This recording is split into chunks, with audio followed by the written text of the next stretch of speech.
if I told you that a police officer in Florida barged into a man's home without a warrant and without probable cause simply because the man refused to come outside? Now, that wouldn't surprise you, right? But what would surprise you is if I told you that later the state's attorney's office took a look at the case, charged and convicted this police officer of felony battery, and a judge just sentenced him to 9 months in jail, followed by a term of 18 months probation. The first thing you'd probably do is go look to see if your calendar said it was April 1st. But this really happened in Kissimmee, Florida. Let's talk about it.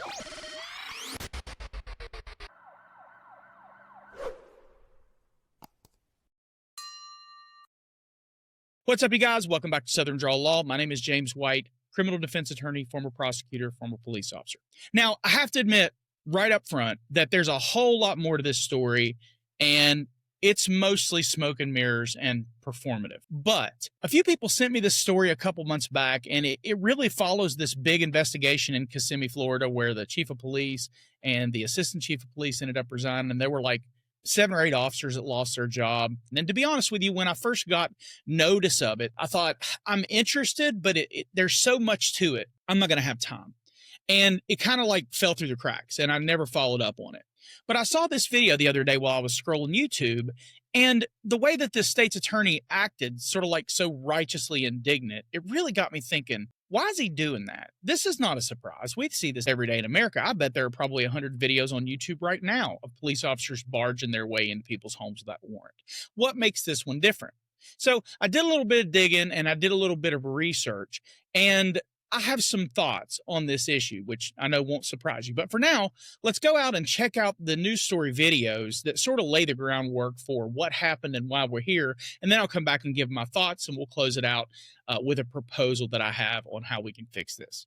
Let's check it out.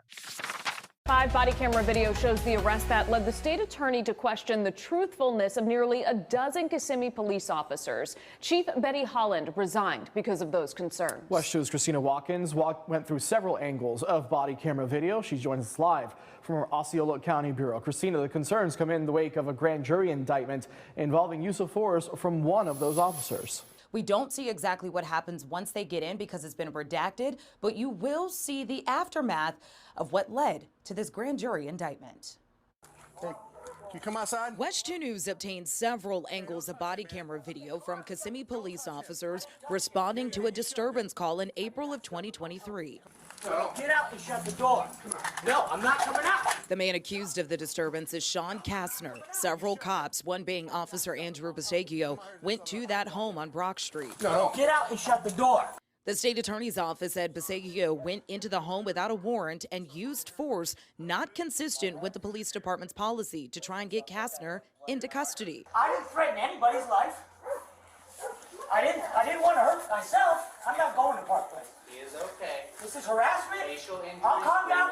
Kastner tried to talk officers into letting him stay. You can't baker after me because I'm not suicidal against myself. I didn't threaten anybody's life, and I'm asking you nicely, can you take the cuffs off? I didn't do anything. You can't have me in cuffs right now because I didn't do anything wrong. I didn't fight you. I didn't know. He tried to make it look like I pushed him. He's trying to get me in trouble. But officers threatened to use more force if he didn't come out. That's when you see Kastner coming out of that home covered in blood. Beseggio is accused of kneeing him in the face and shocking him with a taser several times. Multiple uses of force. Okay. My knee spike, there's blood everywhere. My knee spike busted his face open. Okay. Well, I got blood on me. I need something to clean my hands with. All right. Okay. I tased him several times. The state attorney's office says evidence shows Beseggio spoke with witnesses about their testimony during the investigation and wrote a fake report to avoid an internal affairs investigation. A grand jury indicted him in August on several charges, including battery, tampering with a witness, misconduct, and solicitation for perjury.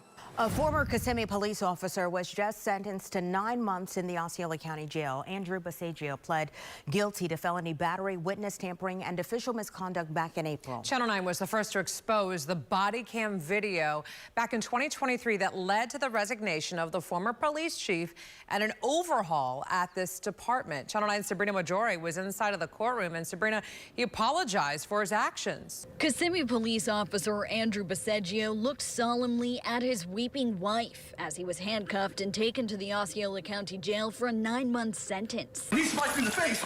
This body camera video, first exposed by 9 Investigates, shows Beseggio back in 2023, kneeing a suspect in the face and tasing him multiple times. Beseggio was initially suspended for just 1 day of work until 9 Investigates uncovered the video and prosecutors got involved. I don't have any justification. I was trained better than that, and I knew better than that. Prosecutors say Beseggio entered the home without a warrant and used force against policy. During the investigation that followed, a grand jury said KPD had systemic issues and a culture of silence. It led the former chief to resign, and several other officers were eventually fired. This was a cover-up, and if it wasn't for the extensive efforts of the state attorney's office that was met with uncooperative witness after uncooperative witness, this defendant's conduct would not have been exposed. Beseggio was charged and later pled guilty for battery, witness tampering, and official misconduct. He asked a judge for leniency. So just for a second, I want to stop the video right here. Do you guys notice this doesn't look like the same person? Look at the difference in the physical transformation in this person. This reminds me of the Sean Grayson case out of Illinois, where he shot and killed Sonia Massey in her own home over the boiling water episode. Sean Grayson was enormous. And then by the time he finds his way into a courtroom in a jumpsuit, he all of a sudden looks small. Well, look at the difference between this person and the physical transformation. And I'm not referring to that obnoxious mustache that would make a firefighter blush. I'm referring to the different. I bet this guy's probably 50 pounds lighter. Do you think that we might have an anabolic steroid problem in law enforcement in America? I know people say that all the time, but like, think about it. Think about the excessive force and the roid rage and the stuff we see on a daily basis. At a minimum, we need some protocol for drug testing for anabolic steroids as a starting point for anybody that's going to be in law enforcement. But let's finish up the video here, and then we'll talk about what I actually came to talk about. I just asked you to take into consideration that I had never been in trouble before. Never had any disciplinary issues in my 18 years at KPD. As for Beseggio, after serving 9 months in jail, he's then going to be on community probation for 18 months, and he'll have to take some anger management classes as well during that time. For now, reporting live in Kissimmee, I'm Sabrina Majore, Channel 9 Eyewitness News. Channel 9 first broke this story in 2023, leading to the investigation by the state attorney's office. The incident with Beseggio happened in April of 2023 and led to an investigation into the department. Then in October of 2024, Chief Betty Holland resigned, followed by Deputy Chief Camille Alicia. On April 1st of this year, the new chief, Charles Broadway, was sworn in, and that's when our Shannon Butler spoke to him about the scandal that he inherited. Florida has some of the most overly broad laws in America. We literally see it video after video. Among the most abused laws in Florida is easily the resisting without violence. Read, doing anything other than what a cop tells you to do or doing it slower than instantaneously. And then one of the other ones that's constantly abused in Florida is the loitering and prowling statute. Read, being outside at night when a cop wants to detain you and shake you down. Now, the problem with overly broad laws is highlighted by my hyperbolic example above, but is my hyperbole really that far from reality? Overly broad laws leave the individual police officer with far too much discretion. And if you don't understand what discretion is, it's basically to say, you know, if I were to say to you that you have discretion, that means that it's up to you what you choose to do. If you don't have discretion, then it's not up to you. And in the context of law enforcement, that means that if you don't have discretion, your authority to act is limited in some way, more so than it would be if you did have discretion. And when an officer has too much discretion in the enforcement of laws, it causes them to become desensitized to where their authority actually comes from. And if you couple that with virtually no training in constitutional framework and a complete lack of oversight once training and probation and FTO periods are over, it's easy to see how an officer, using his or her discretion about which areas to patrol, which laws to enforce, and which activities to undertake on duty, can start to gravitate towards enforcement activities that are all discretionary. If you do that long enough, there's a potential for a subconscious or sometimes conscious substitution of the officer's ego for lawful authority. So my issue with this case is primarily twofold. There are a bunch of sub-issues that I'll go into, but it's two main ideas. Number one, This is not an anomaly, and I hate that it's being treated like it is.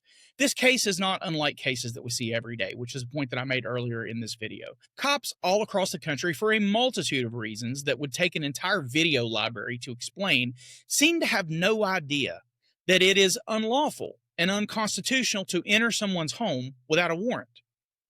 They think, it seems, that if they yammer on with buzz phrases like officer safety and exigent circumstances, everything gets smoothed out.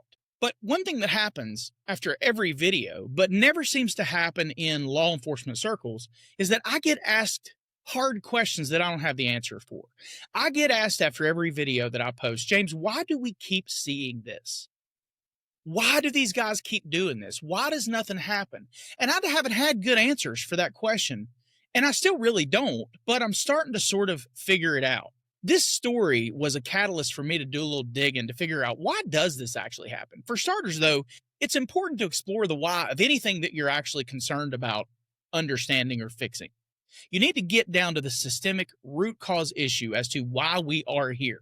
What is the root cause? And that requires systems thinking from a systems perspective. It's very clearly not true that police officers can enter a home without a warrant, except under very strict exceptions to the warrant requirement. But no one seems to ever ask why police officers think they can do that. For starters, they think that for the same reasons that they think their discretion is the origin of lawful authority.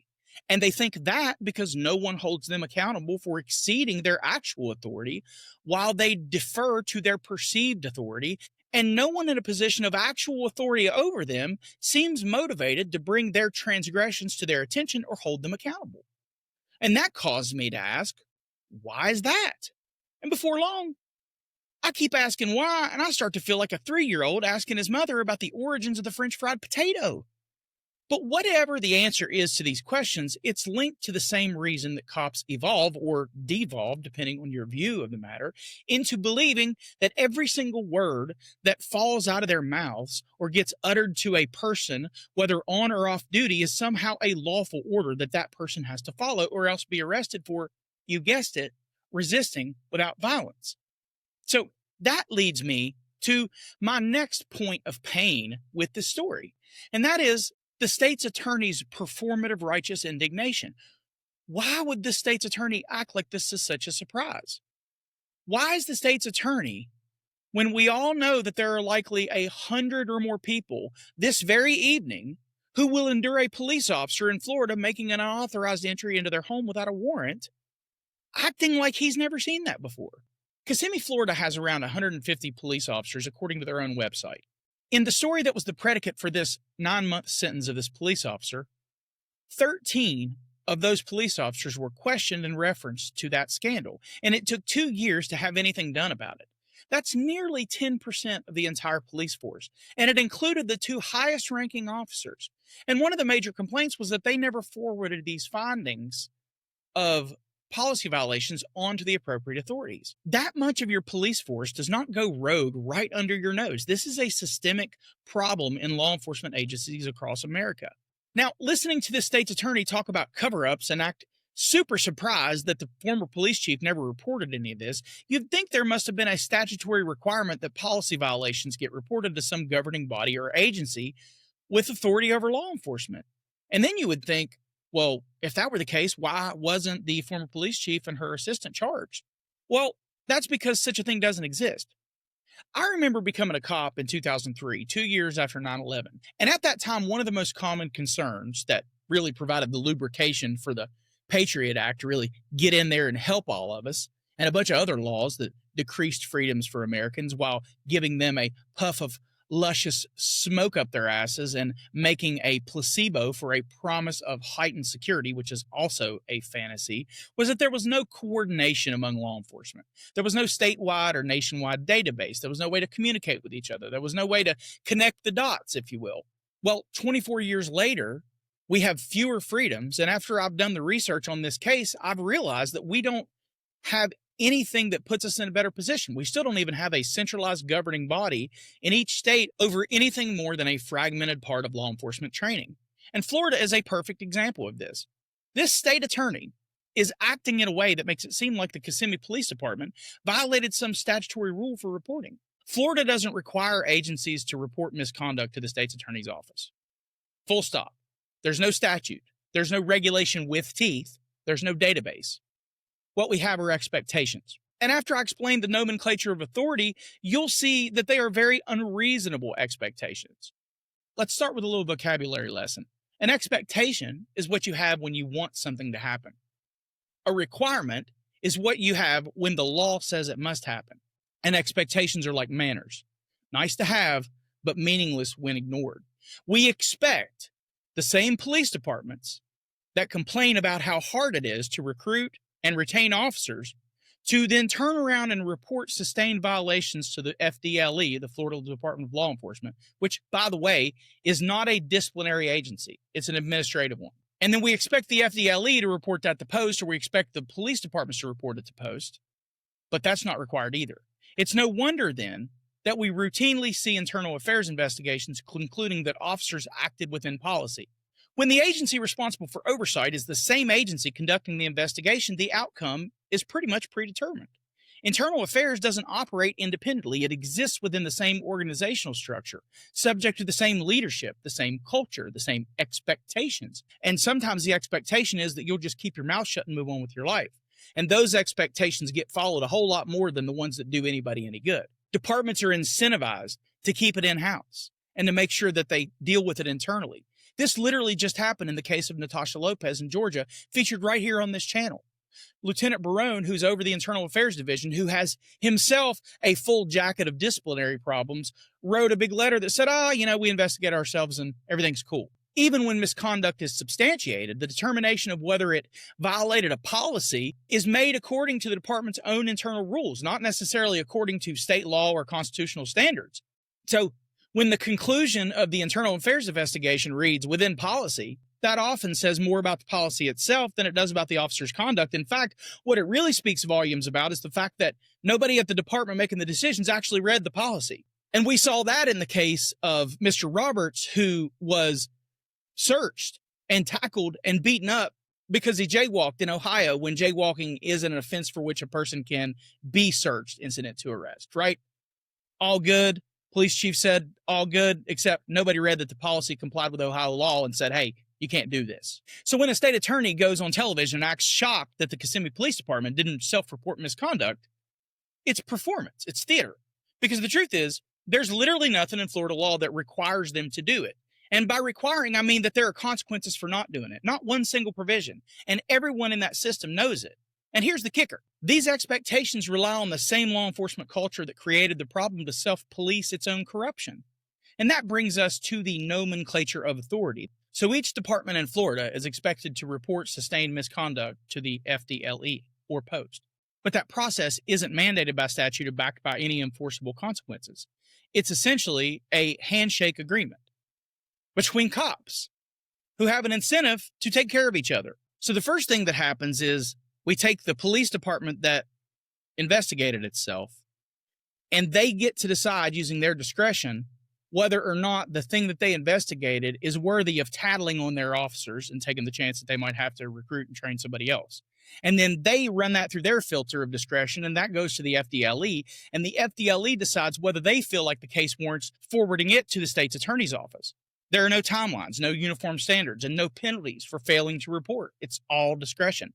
Then, once and if a case reaches the state's attorney's office, the next layer of discretion takes over. Florida is divided into 20 judicial districts, and each of those judicial districts has a politician, an elected state attorney at the top of the food chain. That is a political office, not an administrative one. That means that 20 different prosecutors, each with their own worldview, their own priorities, and more importantly, their own political calculations. Every single one of them has to decide how motivated they are to torch an officer's credibility and potentially have to dismiss or undermine dozens of prior prosecutions by adding that officer to what's known as a Brady or Giglio list.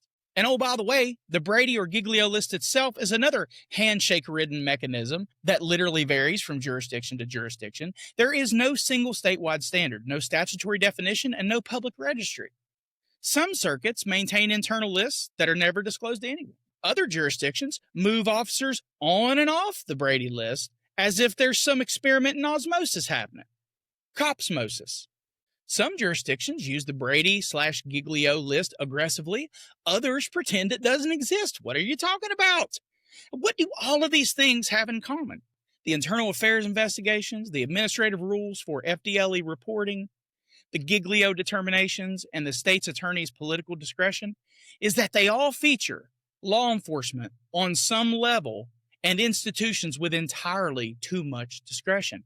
Every single safeguard in the system depends on the voluntary compliance of the very people it's supposed to regulate. And maybe I've stumbled upon the real irony here, and that is that I've just used my own discretion to explain why unchecked discretion is the single most corrosive force in modern policing. So in closing, I have a proposal that I'd like to offer for potential oversight of law enforcement in the United States. I believe there's a way to fix this, but like every good recovery program, it starts with acknowledging that there is a problem, that self-regulation, or self-policing, as it were, does not work. If we want a system of accountability that functions, it has to exist outside the hierarchical structure it's meant to oversee.